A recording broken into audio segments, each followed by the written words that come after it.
అమీన్పూర్ పరిధిలో ఒక దారుణం అయితే చోటు చేసుకుంది. మద్యానికి బానిసైన ఒక వ్యక్తి వావి వరుసలు మరిచి కన్న కూతురిపైనే అసభ్యంగా ప్రవర్తిస్తూ అత్యాచార యత్నానికి పాల్పడ్డాడు. ఆ మద్యం మత్తులోనే అటు అత్యాచార యత్నానికి పాల్పడటము, అడ్డొచ్చిన తన మామ ఎవరైతే ఉన్నారో అతన్ని హత్య చేయడం కూడా జరిగింది. అదేవిధంగా తను తెచ్చుకున్న కత్తితో చంద్రయ్య ఇంటికి వెళ్లి అతనితో పోట్లాడటము, అదేవిధంగా అతనిపై దాడి చేయడం కూడా జరిగింది. ఈ ఘటన హైదరాబాద్ అమీన్పూర్ పిఎస్ పరిధిలో అయితే జరుగుతోంది. మాటలు రాని కన్న కూతురిపైనే అత్యాచార యత్నానికి పాల్పడ్డాడు. అటు బీరంగూడ మంజిర కాలనీలో నిన్న రాత్రి ఈ గొడవ అయితే జరిగింది. అడ్డొచ్చిన బంధువు ఎవరైతే ఉన్నారో అతనిపై కత్తితో దాడి చేశాడు. మద్యం మత్తులోనే అటు అత్యాచార యత్నానికి పాల్పడుతూ హత్య చేసిన సందర్భాలున్నాయి. అయితే నిందితుడు ఎవరైతే ఉన్నారో రామకృష్ణ, అతడు 20 ఏళ్ల కిందట లక్ష్మితో పెళ్లి చేసుకున్నాడు. అతడికి 3 కూతుర్లు, కొడుకుతో మొత్తం 4 సంతానం అతనికి. రామకృష్ణ మద్యానికి బానిసై రోజు ఇంటికి వెళ్లి తన భార్యతో గొడవ పడటము, అదేవిధంగా పెద్ద కూతురు అయినటువంటి ఒక కూతురు అంటే తన 19-20 సంవత్సరాలు ఉన్నటువంటి ఆ పెద్ద కుమార్తెకి మాటలు కూడా రాని పరిస్థితి. అటువంటి మూగ అమ్మాయి మీద అసభ్యకరమైన రీతిలో ప్రవర్తిస్తూ అత్యాచార యత్నానికి కూడా పాల్పడ్డాడు అని కూడా చెబుతున్నారు. అంత మూర్ఖుడైనటువంటి ఒక కన్న కూతురి పైన ఈ విధంగా ఆ అత్యాచార యత్నానికి పాల్పడడం ఇది ఎంతవరకు కరెక్ట్ అంటూ కూడా భార్య తనతో గొడవ పడి పిల్లలందరినీ కూడా తీసుకొని తన పుట్టింటికి వెళ్ళడం జరిగింది. సో ఈ నేపథ్యంలోనే ఇతను ఎవరైతే ఉన్నారో రామకృష్ణ ఆ కోపానికి మద్యానికి బానిసై అదే రోజు నిన్న కూడా తన మామ ఇంటికి వెళ్ళి అటు మామతో గొడవ పడటం కూడా జరిగింది. నిన్న వెళ్ళినప్పుడు కూడా తన మామ చంద్రయ్యతో కూడా గొడవ పడడము, మద్యం మత్తులోనే తనను కత్తితో దాడి చేయడం కూడా జరిగింది. హాస్పిటల్లో అతన్ని జాయిన్ చేపించారు. సో చికిత్స పొందుతూ చంద్రయ్య కూడా మృతి చెందిన సందర్భాలు నెలకొన్నాయి. ఒక ప్రబుద్ధుడు ఎవరైతే ఉన్నారో మద్యానికి బానిసై అటు వావి వరుసలు మర్చి కన్న కూతురిపైనే అత్యాచార యత్నానికి పాల్పడటము, ఒక హత్య చేయడము. సో ఈ ఘటన అంతటిని కూడా వారి యొక్క కుటుంబ సభ్యులు ఏమంటున్నారు, వారి వర్షన్ ఏ విధంగా ఉందో ఒకసారి చూద్దాం. అమీన్పూర్ పోలీస్ స్టేషన్ పరిధిలో బీరంగూడ కాలనీకి సంబంధించి దారుణం చోటు చేసుకుంది. సొంత మామని అల్లుడు హత్య చేసిన ఘటన నిన్న రాత్రి చోటు చేసుకుంది. అయితే ఈ ఘటన జరగక ముందు తన కూతురిపైన లైంగిక దాడికి పాల్పడ్డట్టుగా కూడా తెలుస్తుంది. ఆ కూతురిపైన లైంగిక దాడికి పాల్పడ్డ అనంతరం పిల్లలతో కలిసి కూతురు అంటే భార్య ఎవరైతే ఉన్నారో భార్య తన పుట్టింటికి అయితే రావడం జరిగింది. ఆ తర్వాత నిన్న 3 నెలల క్రితం రావడం, ఆ తర్వాత నిన్న రాత్రి రామకృష్ణ ఎవరైతే నిందితుడు ఉన్నాడో అతను రావడం, ఆ తర్వాత చంద్రయ్య అయితే వాళ్ళ మామనైతే చంపడం జరిగింది. ఇందులో భాగంగానే ఈ ఘటనకి సంబంధించి నిన్న రాత్రి సమయంలో చంద్రయ్య ఒక్కడే ఉండడం ఇంటి దగ్గర, అంటే రామకృష్ణ భార్య ఎవరైతే ఉన్నారో ఆమె లేకపోవడంతో ఈ ఘటన చోటు చేసుకున్నట్టుగా కూడా తెలుస్తుంది. ప్రస్తుతం మనం స్పాట్ దగ్గర ఉన్నాము. దీనికి సంబంధించి నిన్న రాత్రి సమయంలో అయితే ఈ ఘటన చోటు చేసుకుంది. విచక్షణ రహితంగా కత్తితోటి దాడికి పాల్పడ్డారు. అయితే ముఖ్యంగా ఇందులో గమనించాల్సి వచ్చిన విషయాలు ఏంటి అని అంటే 3 నెలల క్రితం భార్యతో కలిసి రామకృష్ణ దాదాపు 20 సంవత్సరాల నుంచి కూడా వివాహం చేసుకొని నివాసం ఉంటున్నారు. అయితే ఆ నివాసం ఉంటున్న క్రమంలోనే 3 నెలల క్రితం తన కూతురు పైన లైంగిక దాడికి పాల్పడ్డట్టుగా కూడా తెలుస్తుంది. అందులో భాగంగానే తన కూతురు పైన ఎప్పుడైతే లైంగిక దాడికి పాల్పడ్డాడో వెంటనే భర్తతోటి రామకృష్ణతోటి గొడవకు దిగింది. ఆ తర్వాత తన పుట్టింటికి కూడా రావడం జరిగింది. వచ్చిన తర్వాత నిన్న రాత్రి సమయంలో తను మద్యం మత్తులో వచ్చి ఆ తర్వాత విచక్షణ రహితంగా రామకృష్ణ మామ పైన చంద్రయ్య పైన అయితే దాడి చేశాడు. ఆ తర్వాత హత్యకు పాల్పడ్డాడు. ప్రస్తుతం మనతో పాటు రామకృష్ణ భార్య ఉన్నారు, నిందితుడి భార్యకు సంబంధించి. వారితో కూడా మాట్లాడదాం, అసలు ఏం జరిగిందో తెలుసుకునే ప్రయత్నం చేద్దాం. అమ్మ, అసలు ఎలా జరిగింది, ఏం జరిగింది, ఏం చెప్తారు? సార్ నేను 3 నెలలైంది సార్ అమ్మల ఇంటికి వచ్చిన. పిల్ల మీద చేయేసిపోయింది కదా, రేపు చేయకపోయింది సార్. రేపు చేయకపోతే ఇంకా నువ్వు వద్దు, ఇంకా నీకు పిల్లలు కనిపిస్తలేరు, భార్య కనిపిస్తలేదు అని పిల్లలను తీసుకొని వచ్చేసిన సార్. 3 నెలలైంది సార్. మధ్యలో 2 సార్లు వచ్చిండు. 2 సార్లు వచ్చినాక ఇట్లనే నాన్న అన్నాడు, ఇద్దరు పెద్ద మనసుని తోలుకొచ్చుకో, నా బిడ్డని నన్ను నా పాలన గండానికే ఉన్నావు, నువ్వు నా బిడ్డ నన్ను చంపుతావు, నన్ను చంపుతావు అని మా నాన్ననే చంపుక తిన్నాడు సార్. సరే అనేసి అండి అట్లనే పోయింది. నేను ఫుల్ తాగేసి వచ్చిండు సార్. ఫుల్ తాగేసి వచ్చి ఇంకా నాన్న ఇంట్లో ఉన్న వాడిని గుంజుకొచ్చి ఆ గల్లీలో తీసుకుపోయి రాత్రి 8 గంటలకు ఎంకెక్కలు కట్టబట్టుకుంటూ వేరే వాళ్ళు గుంజేసి చాకు తీసుకొని నాన్న మీద పండుకొని మొత్తం పొడిచేసింది సార్. ఈయన తమ్ముళ్ళ జీవితం ఆగమైపోతుంది సార్. 3 నెలల క్రితం మీరు వచ్చారని చెప్పేసి చెప్తున్నారు. అప్పుడు అసలు ఏం జరిగింది? ఆ 3 నెలలకు ముందు మీరు రావడానికి కారణం మీరు చెప్పారు, కూతురు పైన దాడికి పాల్పడ్డాడని. అంటే ఏ కూతురు పైన? అంటే పెద్ద కూతురు పైన? మాటలు రాని పెద్ద కూతురు మీద మోనిక సార్. ఆ అమ్మాయికి సంబంధించి అసలు ఏం జరిగింది? ఆ రోజు ఏం జరిగింది? మీరు చూసింది ఏం చెప్తారు? ఇంకా నేను కిచెన్లోకి వెళ్ళే వరకు ఆయన ఫుల్ తాగింది సార్. ఫుల్ తాగే చెయ్యి ఛాతి మీద చేసేసిండు సార్. ఇంకా అవన్నీ దొబ్బేసి ఇంకా నీకొద్దు నువ్వు అనేసి ఇంకా గొడవ పెట్టుకొని పిల్లలను తీసుకొని ఇంటికి వచ్చేసిన. ఇంకా ఇంటికి వచ్చి మా అమ్మ మా నాన్నకి ఇట్లా జరిగిందంటే అది నాయన టెన్షన్ పడిపోయి ఉన్నాడు. ఇంకా ఉండమ్మా ఇంక ఇంట్లోనే ఉండు మాట్లాడదాము అనేసి నాన్న చెప్పిండు సార్. ఇక 3 నెలల నుంచి మధ్యలో 2 సార్లు వచ్చిండు. 2 సార్లు నాన్న అదే మాట అన్నాడు. తాగేసి వచ్చిండు సార్ 2 సార్లు కూడా మంచిగా రాలేడు. కుట్ర పెట్టుకొని ఇంట్లో కూడా చాలా హింస పెట్టిండు సార్. బూతులతో కొట్టడంతో అవమానంతో మిండలు అవి చాలా అవమానంతో భరించిన సార్. సంసారం తమ్ముళ్ళు చిన్నోళ్ళు ఉన్నారు. నాన్న చూస్తే అట్లున్నాడు. నాన్న అంతమందికి హాస్పిటల్ పడ్డాడు. హాస్పిటల్ పడితే నాన్నకి టెన్షన్ పెట్టొద్దు, నాన్నకి టెన్షన్ తెచ్చిపెట్టు. నాన్న బతికిండు సార్. 2 లక్షలు పెట్టుకున్నాడు సార్. ఇంకా నాన్న టెన్షన్ పెట్టొద్దు ఇంకా పిల్లల విషయంలో ఆగలేను సార్. ఇక పిల్లల విషయంలో పిల్లలను తీసుకొచ్చి అమ్మల ఇంట్లో ఉన్నా. ఇంకా అమ్మల ఇంట్లో మధ్యలో 2 సార్లు వచ్చిండు. ఉండడానికి రీజన్ ఏంటంటే మళ్ళీ ఇంకేమైనా చేసే అవకాశం ఉంటుంది. అవకాశం అని కొట్టేసిండు కదా చాలా. నాన్న హాస్పిటల్ అన్నీ ఇంకో టార్చర్ ఎక్కువైపోయింది.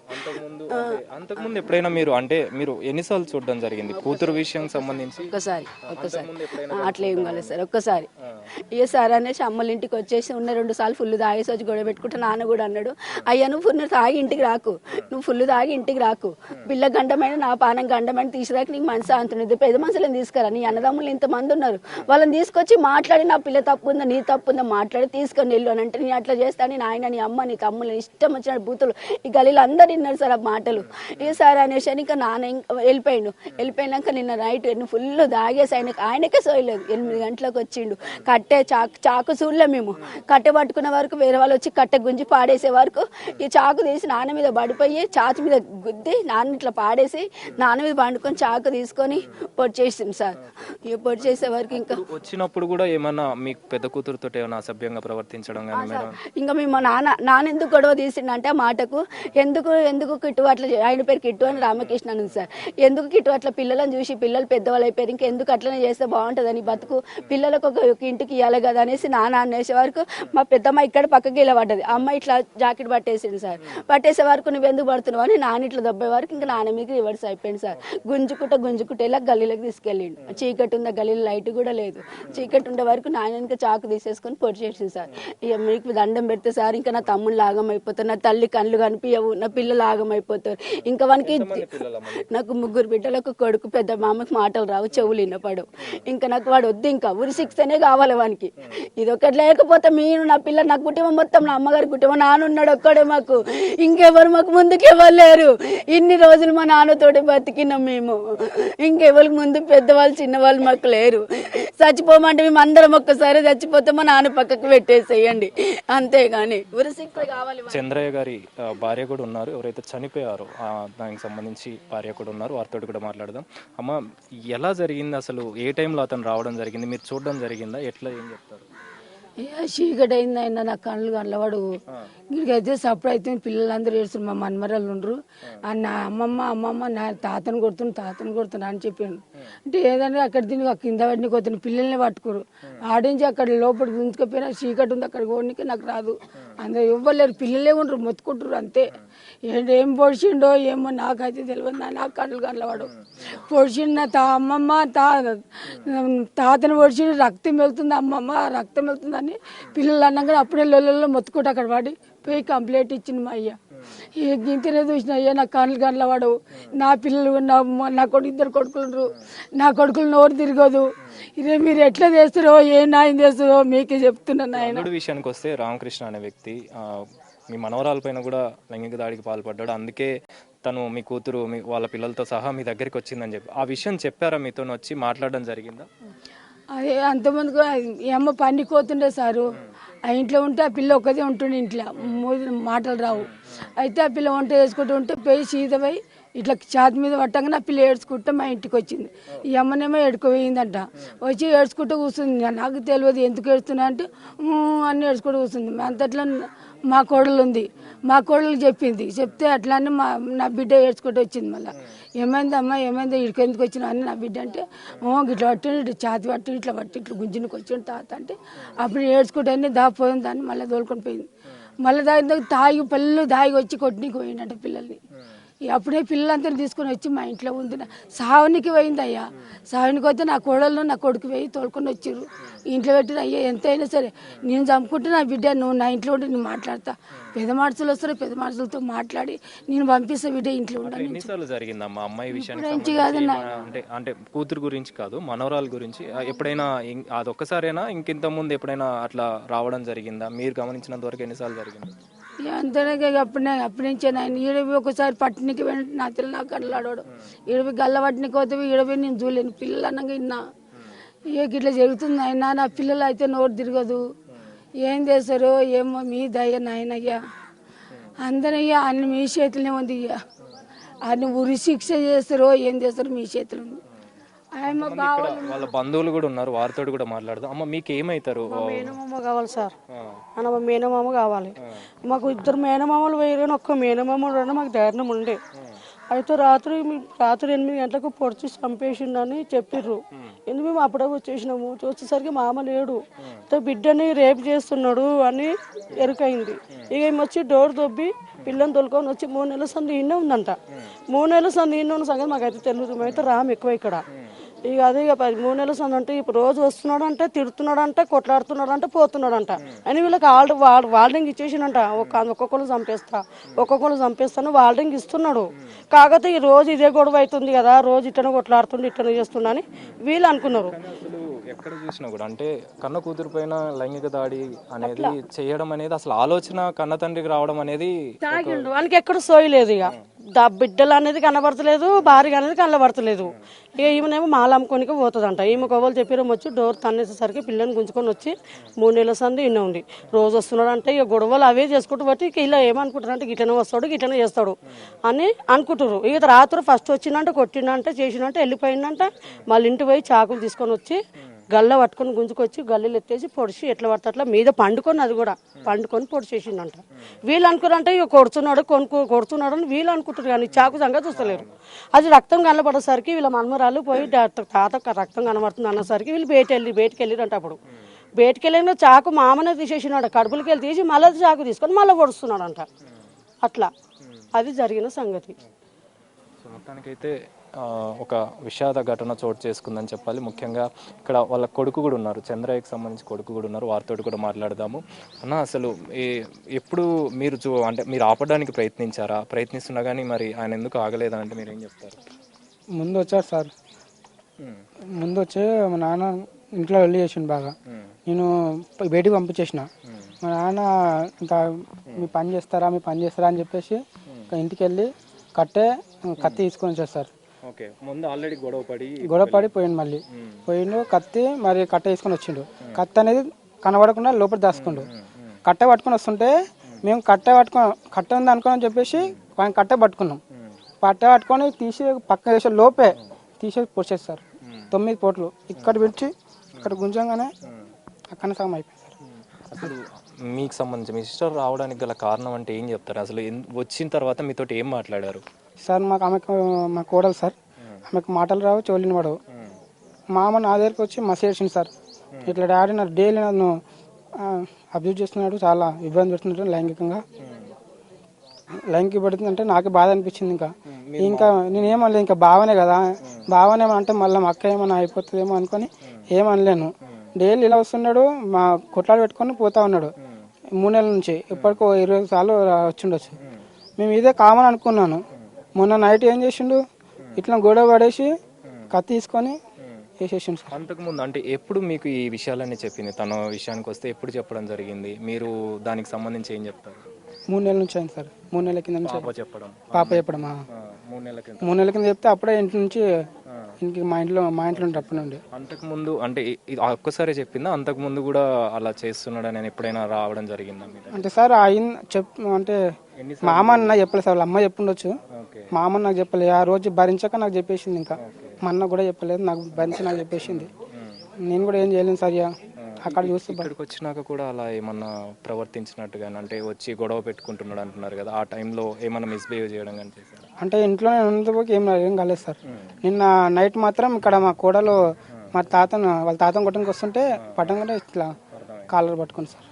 అదే ఇప్పుడు ఏం చెప్తారు మరి? తండ్రి లేడు, కన్న కూతురుపై ఇలా లైంగిక దాడికి పాల్పడ్డ వ్యక్తి ఇప్పుడు ప్రెజెంట్ హత్య చేసి కూడా ప్రెజెంట్ హాస్పిటల్లో ట్రీట్మెంట్ తీసుకుంటున్నారు. మీరు ఏం కోరుకుంటున్నారు? దీనికి సంబంధించి ఏం న్యాయం జరుగుతుంది? సార్ ఒకటి ఇప్పుడు మా నాన్న చనిపోయింది సార్.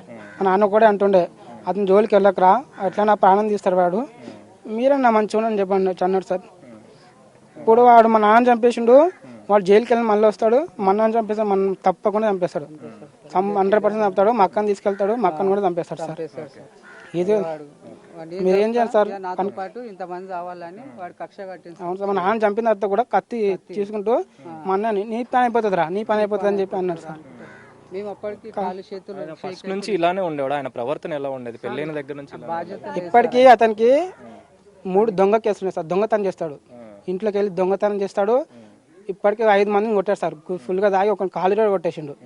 ఇంకా అది కేసు కాలేదు కానీ జైలు సంగారెడ్డి జైల్లో 6 నెలలు ఉన్నాడు సార్. 6 నెలలు ఉన్నాడు ఆయన, కానీ బయటకు వచ్చింది సార్. అదే పోకట కొని అంతట్లోనే ఎవరు వాళ్ళ పిల్లలు కలిసి గుంజుకొత్తగా ఆ పిల్ల వచ్చి ఏడ్చింది. ఏడితే ఈ అమ్మాయి నాకు చెప్పింది. ఈ అమ్మాయి చెప్పినప్పుడు వచ్చిన అమ్మ మరి ఆ లక్ష్మి నా మాట ఇను, ఆ పిల్లని రేపు చేస్తాడు, నిన్ను చంపుతాడు వాడు, ఎవరినోడు చంపుతాడు వాడు, వాడు మూర్ఖుడు, నువ్వు మట్టుకు పోయి పొజిషన్లో పెట్టు, పొజిషన్లో పెడితే బాగుంటుంది అంటే, లేదమ్మా నా ఇజ్జత్ పోతుంది, పిల్లలు పెద్దగా అయ్యారు, ఇంకోటి మా నాయన చంపుతాడు, మా తమ్ముళ్ళు వీళ్ళిద్దరు అన్నట్టుగా నిన్న మా తమ్ముళ్ళు కొడతారని చెప్పని అట్లా ఆ బిడ్డ అనుకుంటా ఆ మాట దాచిపెట్టింది. ఏం మాట? ఈ అమ్మాయిని రేపు చేసే మాట. అయితే ఇప్పుడు ఈ అమ్మాయి వచ్చి బాగా బెదిరించింది ఆ అమ్మాయిని. ఏందమ్మా అసలు నీ బిడ్డను నువ్వు చూసుకోవా అని చెప్పన్నప్పుడు పోలీస్ స్టేషన్కి వెళ్ళిందంట. వెళ్ళినప్పుడు ఈ మాట చెప్పలే అక్కడ, అటు భార్య భర్తలు కొట్లాడుకున్నామని చెప్పిందంట ఇజ్జత్కు. ఎందుకంటే పెళ్ళి అయ్యే పిల్ల, ఎడ్డి పిల్ల అని చెప్పని అలా ఉంచుకున్నప్పుడు వాడు అంటే కులంలో కూడా ఆ మాట చెప్పలేదు ఆమె. కులంలో చెప్పక ఎందుకు నా ఇజ్జత్ అవుతుంది. అయితే ఒక్కటి సార్, వాడు సంపత అన్నాడు. సంపత అని మా తమ్ముడు చంపేసిండు. 9 పోట్లు 9 బొక్కలు పడ్డాయి. అవునా? అయితే ఇంకోటి వీడు అరే రక్తం కాడుతాం ఉరుకుతుంటా, అరే షాక్తో నిన్ను చేస్తా, ఒక్కొక్కరిని చంపేస్తారా ఇప్పటి సంది అని చాకు పట్టుకుని పోయి ఇలా చేసిన సార్. ఒక్కటి ఏంటంటే సార్, వాడు మళ్ళీ వచ్చినా వీళ్ళిద్దరిని చంపేస్తాడు, గ్యారంటీ ఇస్తున్నా, పేపర్ రాసిస్తా, బాండ్ పేపర్ రాసిస్తా, వీళ్ళిద్దరిని చంపేస్తాడు. తర్వాత అగో ఆ భార్యను చంపేస్తాడు, ఈ ముగ్గురిని చంపేస్తాడు సార్. ఏదో ఆర్థంగా నుంచి బాండ్ పేరు రాయమంటే సంతకం పెట్టిస్తాను నేను, ఇది గ్యారంటీ. ఈ తమ్ముని కూడా మీరు చెప్పండి, మీరు రుచికి చేయాలంతే. అసలు మీరు ఉన్నారా నిన్న జరిగే గొడవ? ఉన్నాను సార్. ఎలా జరిగింది మీరేం చెప్తారు? ఆయన ఫస్ట్ మా మాయ వస్తుంటే వాళ్ళ పక్కన వేరే వాళ్ళు గొడవ పెట్టుకుంటున్నారంట సార్. పెట్టుకుంటుంటే వాళ్ళు మా మాయ వస్తుంటే జలికారంట. ఎందుకు అట్లా నన్ను ఇది చేస్తున్నారు, నేనేమో అనలేదు కదా అని చెప్పేసి అంటే వీళ్ళ డాడీ ఎక్కువ చేసిందంట. ఈ అమ్మాయి వచ్చి మామ అత్తమ్మ డాడీ తాతను కొడుతున్నారు అని చెప్తే మా ఆయన పోయి మా మామని గుంజుకొచ్చాడు. గుంజుకొచ్చాక ఇంట్లో వేసిన తర్వాత సార్ ఆయన వచ్చిండు, వీళ్ళ డాడీ ఇంకా ఆయనని తీసుకొని వచ్చిండు. వస్తే మేము అందరం అన్న ఇప్పుడు వద్దు, తాగున్నాం, వెళ్ళిపో, మీ ఇంటికి వెళ్ళిపో, రేపు పొద్దున్నరా అంటే నా లక్ష్మి అంటే ఇప్పుడు లేదు మీ భార్య, తర్వాత రప్ప పొద్దున్న రప్ప అని చెప్పేసాను. అంతే మా మాయ కొంచెం పోరా అని ఇట్లా దొబ్బేసింది సార్. ఇక అంతలో సార్ ఇంటికి పోయాడు, కట్ట పట్టుకొని వచ్చాడు. ఇక కట్ట పట్టుకొని మా మామ ఇంట్లో అన్నం తింటుండు సార్. గల్ల పట్టుకొని బయటకు గుంజుకొచ్చి ఆ కట్టతో కొడుతుంటే మా ఆయన కట్ట గుంజేసిండు. మా ఆయన కట్ట గుంజేస్తే వాళ్ళ ఇంట్లో నుంచి కత్తి తీసుకొని పొడుచు చంపేశాడు సార్ మా మామని. అక్కడ చిమ్మ చీకటి ఉంది సార్, అక్కడ వరకు ఏ నుంచి ఇంట్లో నుంచి పడితే అక్కడ వరకు గుంజుకుపోయాడు. పొడిచి చంపుతాం. మా ఆయన మా మరిది వేలు కొట్టకూడదు అని మేము కొడుతున్నాం. ఆ రెడ్ గాడుతుంటే ఆ బ్లడ్ చూసి అప్పుడు నేను ఫుల్ అరిస్తే వాళ్ళు బ్లడ్ చూస్తే ఆయన గల్ల బట్టి లేపుతుంటే కూడా లేవట్లేదు సార్. లేచి మళ్ళీ గట్టిగా పొడిచాడు ఇక్కడ మా మాయకు. అంటే సార్ మీకు దండం పెడతామా, మా ఆయన అమాయకుడు, మా మరిదికి ధైర్యం లేదు, మా అత్తమ్మ కళ్ళు కనిపించ ఉంది సార్. వాడు పొడిచి చంపాక కూడా మీ ఇప్పటి నుంచి మీ అందరూ చంపుతా పిల్లల కడకలని వార్లింగ్ ఇచ్చుకుంటూ వెళ్ళాడు సార్. మాకు ఎవరు ధైర్యం లేదు సార్. మా తాత ఒక్కడే ఉండు, ఆయన పోయిండు. ఇప్పుడు మీకు దండం పెడతాం, ఆయనకి ఉరిసిచ్చనండి. మాకు భయం అవుతుంది. మా ఆయనకు ధైర్యం లేదు, మా మరిదికి ధైర్యం లేదు. మా మామ ఒక్కడే అనుకున్నా సార్. లేదు సార్, ఆ అమ్మాయిని అయితే చాలా హింస పెట్టాడు సార్. ఆ అమ్మాయి నాతో చెప్పుకుందా, మేనకోడలమ్మ, మా ఆడబిడ్డ అమ్మ, ఏడుగు మేనకోడలు. వాళ్ళ తల్లికి చెప్పలేదు కానీ నాకు చెప్పింది సార్. ఈ రూమ్లోకి తీసుకెళ్ళాడంట, అమ్మాయి వంట చేస్తుందంట సార్. చేస్తుంటే ఇంకా నువ్వు చెల్లి పట్టుకున్నాడంట, డ్రెస్ చెప్పన్నాడంట సార్. వీళ్ళు వెళ్ళి డోర్ కొట్టి అమ్మాయి వస్తే ఉరుక్కుంటూ వచ్చి నాకు చెప్పింది. అన్నీ చెప్తాను నాకు. ఏమంటే ఇట్లా డాడీ వేసిండు అని చెప్తే మా వదిన వచ్చింది. అప్పుడే నేను మా వదిన తిట్టా, ఇంట్లో లేవా పిల్లని పట్టించుకో అది ఇది అంటే, మా వదిన ఇక్కడ ఉంది. అప్పటి నుంచి గొడవలు స్టార్ట్ సార్. వస్తాడు, ఇంట్లో గిన్నెలు ఎత్తేస్తాడు, అవి ఎత్తేస్తాడు, మమ్మల్ని ఇడతాడు, మా ఆయన కొట్టాడు, మా అత్తమ్మ కళ్ళు కనిపి ఆమె కూడా కొట్టాడు. 3 నెలల నుంచి అదే సార్, వారానికి ఒక్కసారి వస్తాడు. అమీన్పూర్ పోలీస్ స్టేషన్ పరిధిలో దారుణం చోటు చేసుకుంది. బీరంగూడలోని మంజీరా కాలనీలో తన సొంత మామని అత్యంత దారుణంగా చంపాడు రామకృష్ణ. చంద్రయ్య బాడీకి సంబంధించి ప్రస్తుతం పోస్ట్ మార్టం అయితే పూర్తయిందని చెప్పాలి పటాన్చెరు హాస్పిటల్లో. దానికి సంబంధించి మనతో పాటు మాట్లాడడానికి, ఈ హత్యకు సంబంధించి అసలు ఎందుకు చేయాల్సి వచ్చిందనే విషయాలు మాట్లాడడానికి అమీన్పూర్ సిఐ నరేష్ ఉన్నారు. వారితో కూడా మాట్లాడదాం. సార్ చెప్పండి, ముఖ్యంగా ఈ ఘటనకు సంబంధించి మీకు ఎప్పుడు సమాచారం అందింది, మీరేం చెప్తారు ఈ హత్యకు సంబంధించి? సంగారెడ్డి జిల్లా అమీన్పూర్ పోలీస్ స్టేషన్ పరిధిలో నిన్న రాత్రి సుమారు 8 గంటల ప్రాంతంలో రామకృష్ణ అనే వ్యక్తి తన యొక్క భార్య పిల్లల్ని గత కొంతకాలంగా గొడవ పడుతుండటంతో భార్య పిల్లలు వాళ్ళ తల్లిగారింటి దగ్గరికి వెళ్ళారు. ఇద్దరు ఆల్మోస్ట్ సేమ్ కాలనీలోనే ఉంటారు. చిత్తారి చంద్రయ్య అనే అతను వీళ్ళ మామ అవుతాడు. అయితే భార్య అతను రామకృష్ణ వచ్చి భార్యతో గొడవ పడుతున్న క్రమంలో చంద్రయ్య ఆపే ప్రయత్నం చేశాడు. పెట్టి గత కొంతకాలంగా ఇట్లనే వేధిస్తున్నావు పిల్లల్ని, భార్యని, నువ్వు మా ఇంటి దగ్గరికి వచ్చి ఇక్కడ గొడవ చేయడం పద్ధతి కాదని చెప్పి తనని బయటికి పంపించేస్తాడు. ఈ క్రమంలో తను దగ్గరలో తన ఇల్లుంది కదా, ఇంటికి వెళ్ళి ఒక 30 మినిట్స్ తర్వాత మళ్ళీ ఇక్కడికి వచ్చి మామ వాళ్ళ ఇంటి దగ్గరకు వచ్చి ముందుగానే కత్తి తీసుకొని వచ్చినాడు. వచ్చి నన్నే గెంటి వేస్తావా అనే ఉద్దేశంతో అతని మీద దాడి చేశాడు.